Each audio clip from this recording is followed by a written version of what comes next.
នេះជា5ចំណុចដែលមិនដែលមានអ្នកណាប្រាប់អ្នកអំពីការចិញ្ចឹមឆ្មាមែនខូនប្រភេទឆ្មាមែនខូនគឺតម្រូវឲ្យយើងសិតរោមជារៀងរាល់ថ្ងៃដោយសារតែរោមឆ្មាគឺវែងហើយនិងស្រស់ស្អាត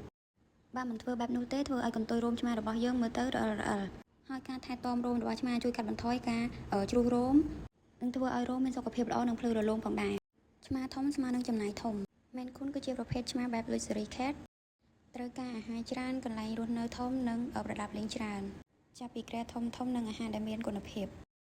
មែនខូនជាឆ្មាដែលស្រឡាញ់ទឹកប៉ុន្តែអាចនឹងមានបញ្ហាបើដាក់ទឹកនៅក្នុងចានឬក៏ធុងធំវាអាចនឹងលេងឬក៏ដាក់ជើងចូលអញ្ចឹងអ្នកទាំងអស់គ្នាគួរតែត្រៀមខ្លួនសម្រាប់ការសើមផ្ទះឲ្យហើយទៅចំណុចទី4អាចជ្រុះរោមច្រើនពេញទីកន្លែងដោយសារតែមែនខូនគឺជាប្រភេទឆ្មាដែលមានរោមច្រើនជាពិសេសនោះគឺនៅក្នុងរដូវជ្រុះរោមនៅក្នុងមួយឆ្នាំគឺមាន2ដងអ្នកអាចនឹងឃើញរោមរបស់វានៅលើសម្លៀកបំពាក់នៅលើសាឡុងក៏ដូចជាគ្រឿងសង្ហារិមពីខ្លះរោមរបស់វាក៏អាចមាននៅក្នុងអាហាររបស់យើងផងដែរទី5នោះគឺត្រៀមខ្លួននៅពេលដែលយើងមើលទៅអាចនឹងឃើញឆ្មាលេចធ្លោជាងអ្នកដោយសារតែមែនខូនគឺជាប្រភេទឆ្មាដែលមានរូបរាងស្រស់ស្អាតមានទំហំធំនិងមើលទៅមានភាពទាក់ទាញគ្រប់ទីកន្លែង